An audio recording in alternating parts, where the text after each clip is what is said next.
Hi, I'm Hannah from amotherinisrael.com. Welcome to my first video for this site.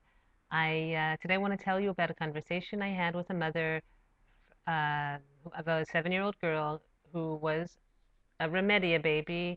Her daughter began to get soy Remedia formula in November, in probably I would, this August of 2003, when her daughter turned 3 months old, and she weaned when she went back to work, like many Israeli mothers do, because of the 3 months maternity leave. So she went to the store and looked at the different options, and she remembered that in Tipat Chalav, in the Well Baby Clinic, they warned her that her baby shouldn't be exposed to dairy until she was a year old. Now, the fact is that most mothers who supplement give dairy. We know most babies in Israel get their first taste of dairy in the hospital with a bottle of formula, and that is allergenic. Um, so she went and bought this Remedia soy formula, even though her daughter wasn't allergic to dairy. And it turned out that the formula had no vitamin B1. When her baby was 6 months old, their announcements went out. It was Friday night, so they went to all the religious, uh, also to the religious neighborhoods. There were announcements made. I remember there was one made in our synagogue that people should stop drinking this Remedia soy formula.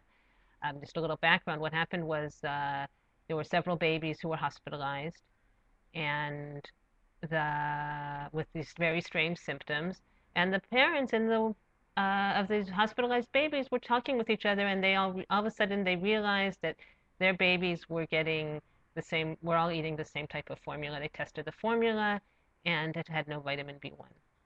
Okay, so as soon as the mothers that I met realized this, she knew that that was why her baby had been lethargic mostly and wasn't developing normally. And she um, the baby had had a little bit of B1. B1 isn't very common in grains. She had had some corn flour and one other thing, I don't remember what. So she did have a little bit of B1, and at times she was more perky, but at times she was more or less lethargic. So now she entered a study for the health ministry, and her daughter does have several issues among that I've spoken about, that I wrote about on amotherinisrael.com a few days ago. If you do a search for Remedia, you'll find it. She she has hearing issues. She has language issues. She has fine motor issues. She never crawled and her walking was delayed. She had balance problems, and she has cognitive issues as well, unfortunately. Now, she decided not to sue.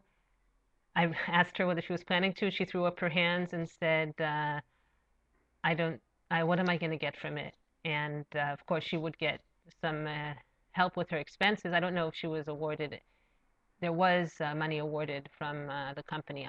I don't think she got it. I think only the really severely damaged babies, the ones who they knew right away had problems, were awarded any compensation. But I think it's also valuable to sue because it sends a message to other companies that they need to have more supervision and know what they're doing. Ironically, this particular run of soy formula, which was in Germany, only was sold in Israel and in religious communities outside of Israel because of kashrut reasons. It had a special kashrut certification.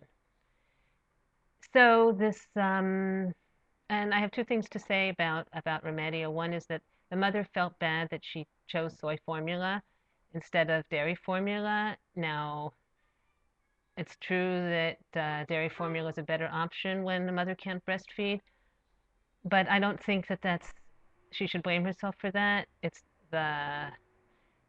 could just as well have happened with the dairy formula. It's a question of quality control or lack thereof.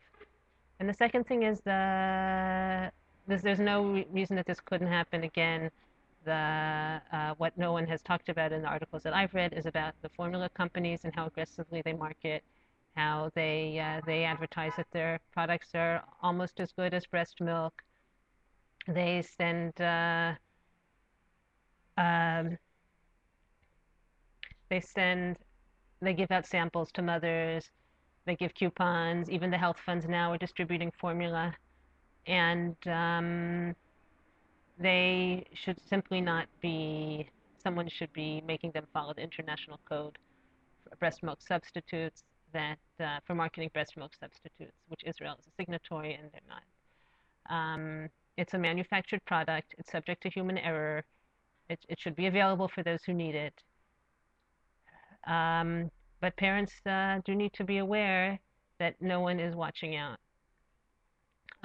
for these products. Now I heard Teva, a big Israeli drug company, is also planning to go into this market. And this means there'll be more competition, more advertising, more marketing, and more undermining of mothers. Anyway, thank you for listening. Please feel free to comment. Please push the like button if you liked it. And I hope to have you visit and comment at amotherinisrael.com. Thank you.